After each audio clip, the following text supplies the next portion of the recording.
Hello everyone, स्वागत करती हूँ आप सभी का आपके अपने यूट्यूब चैनल पर। देखिए, हम शिक्षण विधियाँ पढ़ रहे हैं। मेरे हिसाब से शायद 2 दिन का गैप आ गया था किसी कारणवश। तो कोई बात नहीं, लेकिन आगे हमारी क्लास शिक्षण विधियों पे कंप्लीट होगी और मैं इसको पूरा कराऊंगी। मैं आपसे प्रॉमिस कर रही हूँ, ये कंप्लीट होगी। ठीक है, बीच में नहीं छोड़ा जाएगा, वादा है। ठीक है, तो आज जो हम बात करेंगे वो करेंगे दूरस्थ शिक्षण विधि के बारे में। किसके बारे में बात करेंगे? दूरस्थ शिक्षण विधि के बारे में बात करेंगे।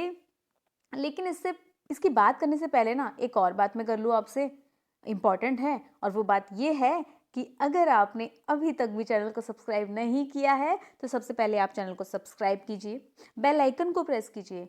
सेशंस कैसे लग रहे हैं, पसंद आ रहे हैं ना, तो लाइक कीजिए। ठीक है, और जो भी तैयारी कर रहे हैं टीचिंग्स की, तो आप बिल्कुल बिल्कुल उनको शेयर भी कीजिए, क्योंकि ज्ञान बढ़ता है, कम नहीं होता है। शेयर करने से क्या होगा? ज्ञान बढ़ता है। तो चलिए शुरुआत कर लेते हैं बिना समय को गवाए हुए। चलो बात कर लेते हैं दूरस्थ शिक्षण विधि के बारे में। क्या है ये विधि और ये इतनी इम्पोर्टेंट क्यों है भाई? देखो, इम्पोर्टेंट तो है, और मुझे कहीं ना कहीं लगता है कि अगर आप लोग बीएड करे हुए हैं, आपने किया हुआ है ग्रेजुएशन या एमए वगैरह कुछ भी, तो मैं ये मान सकती हूँ कि आपको इसके बारे में थोड़ी हल्की फुल्की नॉलेज तो है। ठीक है, ऐसा मैं मान रही हूँ। और जितने भी मेरे व्यूवर्स हैं ना, मैं ये मान के चल रही हूँ कि सभी तो एकदम पॉजिटिविटी से भरे हुए हैं, और सभी बहुत ज़्यादा मतलब एक ऐसी नई ऊर्जा लेकर आए हुए हैं, और सभी बुद्धिमान हैं। सभी बुद्धिमान हैं, सभी पढ़े लिखे होंगे, तभी वो मेरे से जुड़े हुए हैं। सभी पॉजिटिव होंगे। चलिए, दूरस्थ शिक्षण विधि। दूरस्थ शिक्षण विधि वो होती है जब हम उस संस्थान में ना जाकर, जहाँ पर हमें शिक्षा मिलेगी, उस संस्थान में ना जाकर दूर से ही शिक्षा को ग्रहण करते हैं। हमारी शिक्षा नहीं रुकती है, हमारी पढ़ाई नहीं रुकती है, वो होती है दूरस्थ शिक्षण। अच्छा, अभी ये जो कोरोना बाबा आए हुए हैं, जो पहले इनका प्रकोप ज़्यादा था, इस दौरान क्या हुआ? डिजिटल का ज़माना आ गया। यूट्यूब पर पढ़ाई, ऑनलाइन पढ़ाई, ये सब चीज़ें होने लगी है, क्लासेस चलने लगी है। तो हम कह सकते हैं कि ये भी तो एक दूरस्थ ही तो प्लेटफॉर्म है ना? घर बैठे बैठे हम शिक्षा ले रहे हैं, क्वालिटी वाइज शिक्षा ले रहे हैं। ठीक है, इसी तरह से दूरस्थ शिक्षण होता है कि हम उस संस्थान में ना जाकर, पर्टिकुलर उस जगह पर ना जाकर, टीचर से रूबरू ना होकर घर बैठे पढ़ते हैं। घर बैठे पढ़ते हैं, उनको सुनते हैं, अपनी शिक्षा को सुचारू रखते हैं। कैसी भी चीज़ आ जाए, कोई भी कोरोना आ जाए या फिर कोई कुछ भी आ जाए, हमें तो पढ़ना है, हमारी पढ़ाई स्टॉप नहीं होगी। ठीक है, और जिस व्यक्ति के अंदर ये जुनून होता है, ये आग होती है ना पढ़ने की, वो कहीं से भी पढ़ लेते हैं। कोई भी व्यक्ति, कोई भी वस्तु उनको हिला नहीं सकती है फिर। ठीक है, उनको पढ़ाई करनी है तो करनी है, चाहे कोई भी इंसान आ जाए जो उनको कुछ भी बोले, नहीं फर्क पड़ता साहब, बस आग होनी चाहिए।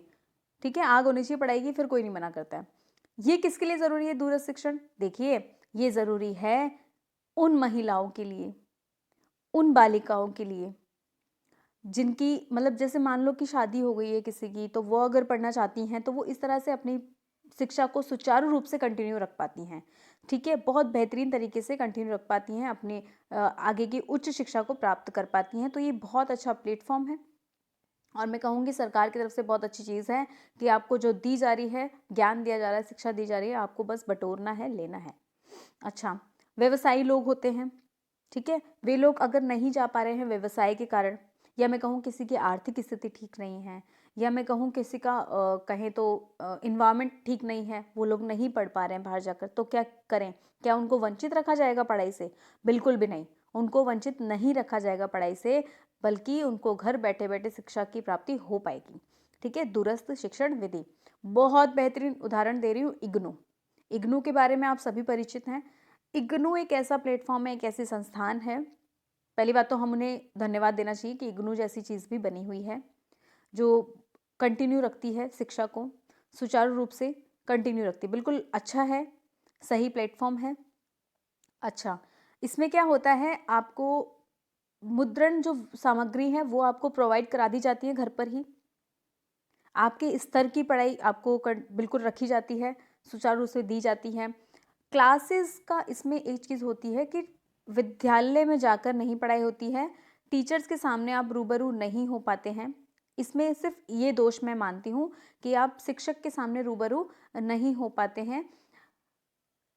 आपको मुद्रण सामग्री मिल जाएगी, ठीक है, और आजकल तो ऑनलाइन का ज़माना है तो आपको लेक्चर्स भी मिल जाएंगे, बट आप रूबरू नहीं हो पाते टीचर्स के, और अपनी आपकी जो मन में जो समस्याएं उथल पुथल कर रही हैं कि इसका क्या मीनिंग हो सकता है या इसका क्या अर्थ हो सकता है, उनसे आप थोड़े से नहीं सुलझा पाते उन समस्याओं को। लेकिन एक क्या कहें, आयोजन किया जाता है, कार्यक्रम का आयोजन किया जाता है कि जिससे आप टीचर से मिलकर आप बात भी कर सकते हैं, लेकिन आप डेली नहीं मिल सकते हैं, आप घर बैठकर अपनी सुविधा के अनुसार पढ़ सकते हैं। चलो, ये तो हुई बात, मैंने आपको समझाया इसका क्या है मतलब, क्या नहीं है। अब इसको ज़रा नोट्स में से देख लेते हैं, ठीक है। अगर मैंने जितनी बातें बोल रही है आपने उसको बिल्कुल दिमाग में घुमा लिया ना, इमेजिन कर लिया है ना कि अच्छा अच्छा ऐसा ऐसा कुछ है, तो मैं कहूँगी ये कठिन नहीं है फिर, ठीक है। इसलिए मैंने इतना सब कुछ बोला ताकि आपके दिमाग में वो कॉन्सेप्ट तैयार हो जाए कि दूरस्थ शिक्षण विधि आखिर है क्या, दूर से स्थित, ठीक है, दूरस्थ, दूर से स्थित। दूरस्थ शिक्षण का अर्थ है घर बैठे शिक्षण प्राप्त करना, घर बैठे ही शिक्षण प्राप्त करना। अगर आप मेरे अभी वीडियो देख रहे हैं तो आप घर बैठे या फिर कहीं पर भी ऑफिस में हैं या फिर किसी भी ऐसी जगह पर है जहाँ पर आप मेरे से ना तो रूबरू हो रहे हैं ना मेरे से मिल रहे हैं, लेकिन आप मेरे से शिक्षा ले रहे हैं, तो घर बैठे बैठे शिक्षण को प्राप्त करना, आपका टॉपिक भी क्लियर हो रहा है, ठीक है।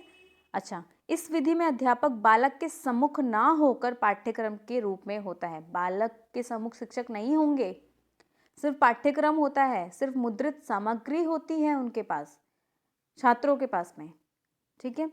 अब होता क्या है कि स्कूल्स के लिए भी होते हैं, ये ओपन स्कूल खुले हुए हैं, आप आगे उच्च शिक्षा अगर प्राप्त करते हैं वहाँ पे आपको देखने को मिलेंगी ये सब यूनिवर्सिटी वगैरह, ठीक है।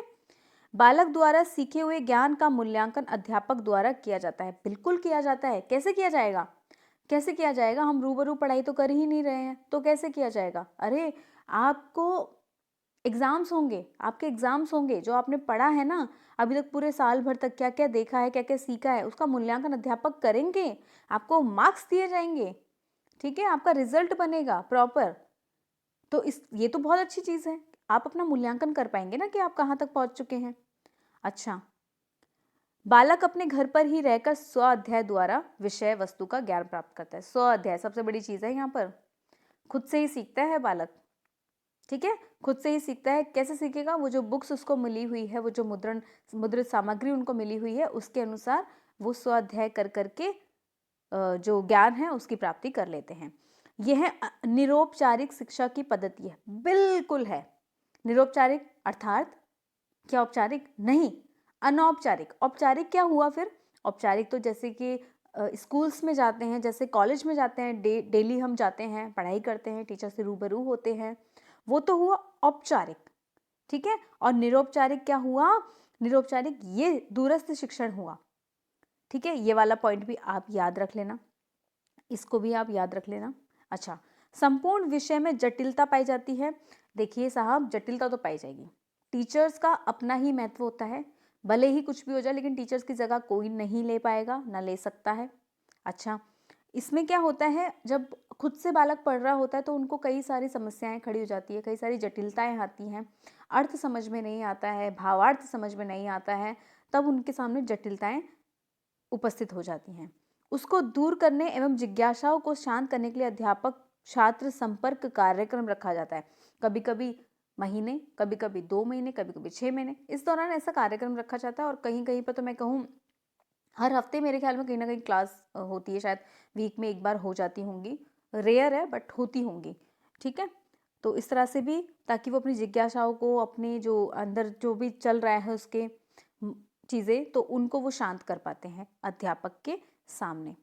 देखो परिभाषाएं देख लो, परिभाषाएं वैसे तो बहुत सारी है लेकिन जो इम्पोर्टेंट है वो देखेंगे। फिलिप कैम्बस के अनुसार पहले से स्थापित औपचारिक शिक्षा के क्षेत्र में बाहर चलने वाली सुसंगठित शैक्षिक प्रणाली को दूरस्थ शिक्षा कहा जाता है, ठीक है। यह एक स्वतंत्र प्रणाली के रूप में अथवा किसी बड़ी प्रणाली के अंग के रूप में सीखने वालों के एक निश्चित समूह को निश्चित शैक्षिक उद्देश्यों की प्राप्ति के लिए मदद करती है, बिल्कुल करती है।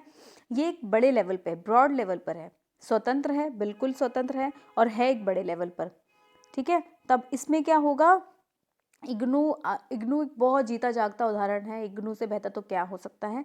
तो इसमें हज़ारों लाखों बच्चे, मैं कहूँगी, अपनी शिक्षा को पूरी करके निकलते हैं। ठीक है, यहाँ से उनके सपनों को उड़ान मिलती है। जो लोग रेगुलर या फिर डेली नहीं अप डाउन कर सकते हैं, डेली नहीं क्लासेस ले सकते, तो उनको अपने सपने पूरे करने का पूरा अधिकार है। पढ़ने वालों के लिए, ना पढ़ने वालों के लिए तो कुछ भी नहीं है। ठीक है, उनके लिए तो कोई भी सुविधाएं दे दो, अगर नहीं पढ़ना है तो नहीं पढ़ना है, और जिन्हें पढ़ना है वो सुविधाओं का अभाव होते हुए भी पढ़ते हैं। ठीक है, तो ये बहुत अच्छी चीज़ है। इग्नू बहुत अच्छा माध्यम है। अच्छा, अब देख लेते हैं सेकंड वाली ये परिभाषा। पीटर्स के अनुसार, यहाँ देखिए, दूरस्थ शिक्षा ज्ञान, कौशल तथा अभिवृद्धि प्रदान करने की एक नवीन तथा उभरती हुई विशिष्ट आवश्यकताओं की पूर्ति करने वाली शैक्षिक संरचना है, जो दूरगामी शिक्षा के रूप में लोगों को शिक्षा देने में समर्थ है। बिल्कुल है। ठीक है, इसमें ज्ञान का अभिवृद्धि होती है, कौशल की अभिवृद्धि होती है, नवीन शिक्षा मिलती है। ठीक है, और दूरगामी भी है, दूर से बैठ के लोग अपनी शिक्षा को प्राप्त कर पाते हैं। ठीक है, कुछ महिलाएं, कुछ बालिकाएं या कुछ कहें बालक, जिनके पास मतलब अभाव है इन चीज़ों का, वो नहीं ट्रैवल कर सकते या वो नहीं डेली आ जा सकते, तो वो ये उनके लिए फिर मैं कहूँगी गोल्डन चांस है। शुक्रिया अदा कीजिए कि ऐसी चीज़ें भी आप लोगों के पास उपलब्ध है। ये देखिए एक और, ये देखिए दूरस्थ शिक्षण विधि के उपागम क्या क्या हैं। देखिए, पत्राचार शिक्षा, ये आ सकता है, बहुमाध्यम शिक्षा, गृह अध्ययन और स्वतंत्र अध्ययन, मुक्त अधिगम, टेली एजुकेशन, नवाचार। इस तरह से भी ये अन्य उपागम है, इस तरह से भी पढ़ा जा सकता है, इस तरह से भी पढ़ाई को सुचारू किया जा सकता है। ठीक है, अच्छा, दूरस्थ शिक्षा प्रणाली की अब विशेषताएं क्या क्या हैं। औपचारिक शिक्षा से वंचित बालकों हेतु उपयोगी साबित हुई है। बिल्कुल, भले ही निरौपचारिक हो, भले ही अनौपचारिक हो, है ना, औपचारिक नहीं भी मिल रही है, लेकिन उनको शिक्षा तो मिल रही है ना, उनमें ज्ञान की वृद्धि तो हो रही है ना। और शिक्षित व्यक्ति भीड़ में से अलग नजर आते हैं। ठीक है, शिक्षित व्यक्ति भीड़ में से अलग नजर आते हैं, तो शिक्षा से वंचित नहीं हो पाते हैं। अगर आप दूरस्थ शिक्षण में जाते हैं, अपनी एजुकेशन को पूरा सुचारू रखते हैं, तो वंचित नहीं रह पाएंगे। प्रणाली छात्रों की आवश्यकताओं, स्तर एवं उनके दैनिक कार्यों से जुड़ी रहती है। अच्छा, इसमें क्या है, इसकी जो प्रणाली होगी, इसका जो प्रोसेस होगा, वो बालकों के स्तर को ध्यान में रख के, उनके डेली के लाइफ को ध्यान में रखकर ही बनाया जाएगा। ठीक है, इतना भारी भी नहीं दिया जाएगा कि उनसे संभाला ना जाए। ठीक है, इतना इजी भी नहीं दिया जाएगा कि उनको नया ज्ञान ही ना मिले। तो बहुत लेवल का और बहुत, मैं कहूँ कि बिल्कुल एक स्तर होता है उन बुक्स में। यह लचीली विधि है, बिल्कुल लचीली है, बिल्कुल ये एक लचीली विधि है। ठीक है, ये देखिए फ्लेक्सिबल है, बिल्कुल कहीं भी बैठे हो, कहीं भी बैठे हो, कहीं भी आप क्लास जो है ले सकते हैं या फिर पढ़ाई कर सकते हैं, अपनी उन बुक्स को पढ़ सकते हैं, मुद्रित जो सामग्री आपको मिलेगी। यह विधि छात्रों के सुनिश्चित एवं विशिष्ट समूह के लिए पूर्व निर्धारित तथा विशिष्ट उद्देश्यों के लिए प्रदान की जाती है। देखो, सब पूरा जो ग्रुप्स है, पूरा जो समूह है, उनकी IQ लेवल, उनके सब चीज़ों को देखकर इनको बनाया जाता है। यह विधि स्वगति अधिगम के सिद्धांत पर कार्य करती है। खुद से पढ़ना है ना, स्वाध्याय स्वगति पर कार्य करती है। किसी का स्पीड अच्छी होती है पढ़ाई में और किसी को कम स्पीड होती है। भाई, कोई बहुत अच्छे से उस कॉन्सेप्ट को समझ लेते हैं और कुछ 10 बार बताने के बाद भी नहीं समझते। सबकी अपनी अपनी गति होती है ना, सभी लोग एक दूसरे से अलग है ना, कोई भी सिमिलर नहीं है किसी से। तो सभी की ग्रहण करने की क्षमता, स्वगति अलग अलग ही होती है। ठीक है, छात्रों की इस विधि द्वारा अपनी इच्छा अनुसार समय लगाकर उसकी अपनी योग्यता गति के अनुसार पढ़ने के अवसर मिलते हैं। वो अपनी इच्छा के अनुसार बैठेगा, उन्हें रात को पढ़ना है वे रात को पढ़े, जिन्हें दिन में पढ़ना है वे दिन में पढ़े, जिन्हें मॉर्निंग में पढ़ना है मॉर्निंग में पढ़े। अपनी इच्छा के अनुसार, अपनी सुविधा के अनुसार, अपनी योग्यता के अनुसार वो पढ़ाई करते हैं, सुचारू रखते हैं। ठीक है, दूरस्थ शिक्षा शिक्षण अधिगम की एक सुसंगठित तथा सुव्यवस्थित प्रणाली है। बिल्कुल है। यह विधि कामकाजी तथा सेवारत लोगों के लिए अत्यंत उपयोगी है। जैसे मैंने बताया, कामकाजी महिलाएं जिनके ऊपर प्रेशर है काम का, ठीक है, वे ससुराल भी संभाल रही, कुछ भी, लेकिन उनको अपनी जो शिक्षा है उसको सुचारू रखना है, उनके अंदर लगन है पढ़ने की, तो वो इस माध्यम से, इस प्लेटफॉर्म से ज़रूर अपनी शिक्षा को पूर्ण कर सकती हैं। सेवारत जो लोग अगर वर्किंग हैं, वो अपनी शिक्षा को आगे बढ़ाना चाहते हैं, तो वो भी इस प्लेटफॉर्म को जो है इस्तेमाल करके आगे बढ़ सकते हैं। ठीक है, तो शिक्षा से वंचित नहीं रखा जाएगा, सभी को शिक्षा मिलेगी, बहुत अच्छी बात है। इसमें आमने सामने बैठकर पढ़ाने या पढ़ने का बंधन नहीं होता है, बिल्कुल बिल्कुल नहीं होता है, कोई बंधन नहीं है। आप बैठिए, एकांत में बैठिए, जहाँ बैठना है वहाँ बैठिए, आप खुद से पढ़िए। कोई पढ़ाएगा या कोई पढ़ेगा, लेक्चर होंगे, टीचर्स आएंगे, ऐसा कोई बंधन, कोई बाउंडेशन नहीं है। अपनी सुविधा अनुसार पढ़ रहे हैं, अपनी इच्छा अनुसार पढ़ रहे हैं, अपनी गति से पढ़ रहे हैं, 100 अध्याय कर रहे हैं। ठीक है, दूरस्थ शिक्षा की तकनीकों का प्रयोग सभी आयु वर्ग के लोगों को शिक्षित करने के लिए उनके अनेक प्रकार के व्यावसायिक एवं अव्यावसायिक शास्त्रों से संबंधित पाठ्यक्रमों के शिक्षण हेतु किया जाता है।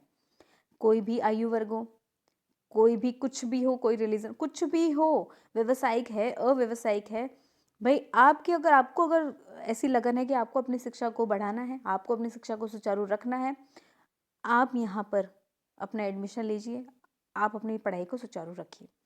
ठीक है, दूरस्थ शिक्षा स्व अनुदेशन की प्रणाली है। स्व अनुदेशन है, बिल्कुल खुद को ही अनुदेश करेगा ना वो।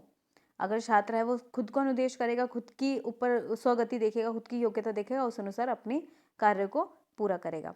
इससे शिक्षा से ज्ञानात्मक, भावात्मक तथा मनोवैज्ञानिक तीनों प्रकार के उद्देश्यों की प्राप्ति संभव होती है। ज्ञानात्मक, भावात्मक और मनोवैज्ञानिक। ठीक है, इसमें शैक्षिक तकनीकी के विभिन्न माध्यमों, मुद्रित, अमुद्रित का प्रयोग किया जाता है। ठीक है, आपको मुद्रित सामग्री भी मिल सकती है। ये देखिए, मुद्रित सामग्री क्या, बुक्स वगैरह से बोल रही हूँ मैं। ठीक है, जिसमें आपको प्रिंट की हुई चीजें, प्रिंट किए हुए नोट्स आपको अवेलेबल हो जाते हैं। अनुदेशक सामग्री के अध्ययन का उत्तरदायित्व छात्रों पर अधिक होता है। ये जो सामग्री आपको मिल रही है ना, इसका पूरा दायित्व किस पर होगा, छात्रों पर होगा, क्योंकि उनको पढ़ना है और एग्जाम देना है। ठीक है, वो अपनी समझ के अनुसार उनको पढ़ कर, एक बार नहीं समझ में आया 2 बार पढ़ेंगे, 3 बार पढ़ेंगे, और जो कार्यक्रम होंगे उसमें अपने शिक्षकों से रूबरू होकर उस समस्याओं को सुलझा भी पाएंगे। ठीक है, तो इससे वो अपना अध्ययन पूरा कर पाते हैं। और इग्नू तो दूरदर्शन पर भी इग्नू के क्लासेस होती हैं, उसके अनुसार भी, उसके द्वारा भी बालक जो है पढ़ पाते हैं। यह शिक्षा को देश के दूर दूर तक स्थानों पर पहुंचाने का प्रयास करती है। आप किसी भी कोने में बैठे हैं, अगर आप में लगन है पढ़ने की, आपके अंदर आग है ना पढ़ने की, कहीं भी बैठे हो, नो मैटर, आप पढ़ाई को कर सकते हैं कंटिन्यू। मगर शर्त सिर्फ इतनी है कि आपको लगन होनी चाहिए पढ़ने की। ठीक है, वरना बहाने तो हजारों लोगों के पास है, उन बहानों से ऊपर उठिए, आगे बढ़िए। चलिए, दूरस्थ शिक्षण प्रणाली के उद्देश्य। ज्ञान व अधिगम को विभिन्न विधाओं के प्रयोग द्वारा छात्रों तक पहुंचाने का सफल प्रयास करना। अच्छा, ये इसके उद्देश्य होते हैं कि जो ज्ञान है, अधिगम है, उसको अलग अलग विधाओं के द्वारा छात्रों तक पहुंचाएं। ऐसे लोगों के लिए शिक्षा के अवसर पुनः प्रदान करें जो किन्हीं कारणों से अपने जीवन में शिक्षित होने के अवसर खो चुके हैं। बहुत सारे लोग हैं जो पढ़ना तो चाहते हैं, लेकिन उनको ऐसे अवसर नहीं मिल पाए। और बहुत सारे ऐसे भी लोग हैं जिनको अवसर खूब मिले, उनके अंदर से इच्छा ही नहीं थी पढ़ने की। ठीक है, तो ये उन पर बहुत ध्यान देते हैं जो पढ़ने के अवसर खो चुके हैं, लेकिन उनके अंदर जोश है, उनके अंदर कुछ नया करने का जुनून है। उनके लिए प्लेटफॉर्म खुले हैं, हमेशा खुले हैं, और बहुत अच्छी सुविधाएं, फैसिलिटीज़ आपको यहाँ मिलती है। ध्यान दीजिएगा, और आपके चिर परिचित में कोई है तो प्लीज़ उनको इसके बारे में ज़रूर बताएं, ताकि उनकी शिक्षा भी सुचारू रह पाए। ठीक है, दूरस्थ शिक्षा का प्रमुख लक्ष्य है देश के सुदूर कोने में, बिल्कुल द्वार द्वार तक जाएगी शिक्षा। ठीक है, कहीं भी आप बैठे हो, किसी भी स्थान पर हैं, सुदूर हैं, आपके द्वार द्वार तक की शिक्षा पहुंचाना इनका उद्देश्य है। किनका, दूरस्थ शिक्षण वालों का, ऐसी संस्थानों का उद्देश्य है। छात्रों के स्तर, आवश्यकताओं, योग्यताओं, क्षमताओं, आयु के अनुसार अधिगम सामग्री तैयार करना तथा निर्दिष्ट विधियों द्वारा छात्रों तक पहुंचाने का सफल प्रयास करना। ठीक है, तो बच्चों के, बालकों के स्तर को ध्यान रखते हैं, आवश्यकताओं को ध्यान रखते हैं, योग्यताओं को। देखो, कठिन मटेरियल भी नहीं देना है, क्योंकि टीचर्स नहीं है ना उनको सरल करवाने के लिए। तो उनका स्तर को ध्यान में रखते हुए, उनकी योग्यता को ध्यान में रखते हुए, उनकी आवश्यकताओं को, क्षमताओं को ध्यान में रखते हुए मटेरियल को तैयार किया जाता है, ताकि यदि बालक अकेले भी पढ़ रहे हैं तो वो उन शिक्षा को अच्छे से सरल शब्दों में ग्रहण कर पाएं। ठीक है, मैं मतलब बता रही हूँ कि अगर आपके पास कोई बहुत बेहतरीन से बेहतरीन पुस्तक है, छपी हुई है, लिखी हुई है, मुद्रित की हुई है, नोट्स बने बड़े बहुत सारे हैं, फ़र्क नहीं पड़ता है जब तक आपको टीचर्स नहीं समझा रहे हैं। ठीक है, जब तक टीचर्स नहीं समझाएंगे सरल भाषा में, आप समझ में नहीं आता है क्यों क्लासेस में जाते हैं, क्यों क्लासेस ली जाती हैं। कारण यही तो है कि जो बुक्स में लिखा हुआ है टीचर्स वही बता रहे हैं, लेकिन वो सरल शब्दों में बता रहे हैं, उनको आपसे ज़्यादा ज्ञान है इसलिए वो बता रहे हैं। ठीक है, तो टीचर्स की तो भूमिका ही अलग होती है, उनका तो कोई मतलब उनकी जो है जगह कोई ले ही नहीं सकता है। चलिए, संविधान में वर्णित सभी को शिक्षा के समान अवसर सिद्धांत, देखो ये देखिए, सभी को शिक्षा के समान अवसर सिद्धांत को बढ़ावा देना है। ये संविधान में वर्णित है कि सभी को शिक्षा के समान अवसर देना है। ठीक है, भले ही वो ना आ पाए, भले ही वो उनके लिए दूर पड़ रहा है, भले ही वो आर्थिक अभावों से जूझ रहे हों, लेकिन फिर भी उन्हें शिक्षा के अवसर देने ही पड़ेंगे। दूरस्थ शिक्षा प्रणाली की आवश्यकता एवं महत्व, क्यों आवश्यक है, क्यों महत्व है इन चीज़ों का।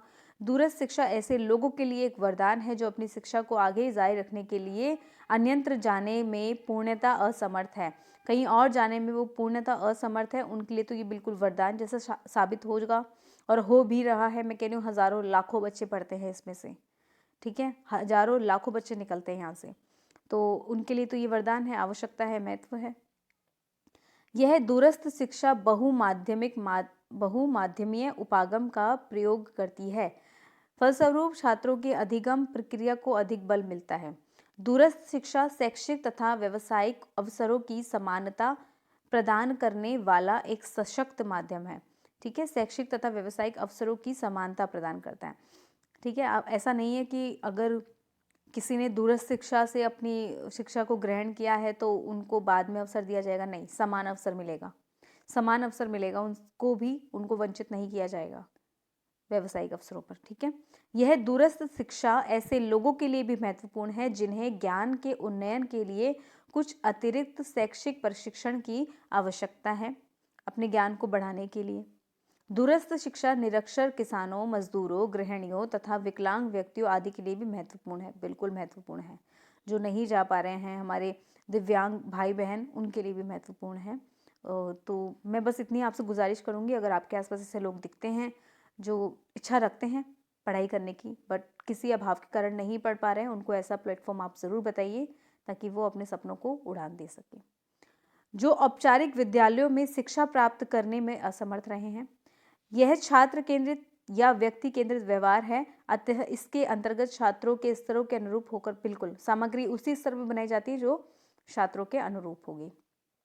ठीक है, दूरस्थ शिक्षा छात्रों में स्वाध्याय की बिल्कुल बात कर चुके हैं पहले। स्वअनुदेशन की प्रणाली है, बिल्कुल है, खुद को अनुदेश देते हैं, अध्यापक नहीं है उनको अनुदेश देने के लिए, तो वो स्वअनुदेशन की प्रणाली है, ये खुद को अनुदेश दे दे के वो आगे बढ़ते हैं, पढ़ते हैं। इससे देखिए वो मजबूत भी कितने हो रहे हैं ना, फिर कितने मजबूत हो रहे हैं, उनको खुद से पढ़ना है, उनको पता है मेरे एग्जाम्स हैं इस मंथ में, तो मुझे इतना अपना मटेरियल को तैयार करना है, कॉन्सेप्ट को क्लियर करना है, कितनी मजबूती है उनके दिमाग में। ठीक है, तो सल्यूट ऐसे लोगों को। इससे शिक्षा से ज्ञानात्मक, भावात्मक तथा मनोवैज्ञानिक तीनों उद्देश्यों की प्राप्ति होती है। ठीक है, विभिन्न माध्यम मिलते हैं, मुद्रित और अमुद्रित, बिल्कुल बात कर ली है, ये सभी बात तो हमने ऊपर कर ली है। अच्छा, अब ये जो दूरस्थ शिक्षण विधि है ये हमारी यहीं पर समाप्त होती है, कंप्लीट होती है। मेरी पूरी कोशिश रही है कि मैं एक भी पॉइंट ना छोड़ूं। ठीक है, अगर मैं पढ़ा रही हूँ पूरी ईमानदारी के साथ पढ़ा रही हूँ, एक भी पॉइंट आपका न छूटे। अगर परीक्षा में ऐसे कोई प्रश्न आते हैं तो आपको याद रहे कि हाँ जी हमने पढ़ा हुआ है और इसका आंसर तो यही होना है। ठीक है, आज फिर हमने एक और शिक्षण विधि कंप्लीट कर ली है, आगे इसी तरह से हम शिक्षण विधियों को सुचारू रखेंगे और एक दिन देखना आप सारी शिक्षण विधियाँ हमारी बहुत जल्दी कंप्लीट हो भी जाएगी और आपको पता भी नहीं चलेगा। धीरे धीरे अभ्यास करते रहिए, पढ़ते रहिए, कीप लर्निंग, अच्छा सोचिए, अच्छा देखिए, अच्छा बोलिए। ठीक है, चलिए सभी लोग अपना अपना ध्यान रखिएगा और फिर से मैं आपसे एक उम्मीद करना चाहती हूँ, आपसे एक रिक्वेस्ट करना चाहती हूँ, चैनल को सब्सक्राइब ज़रूर कीजिए। चलिए सभी अपना ध्यान रखिएगा, धन्यवाद, बाय बाय।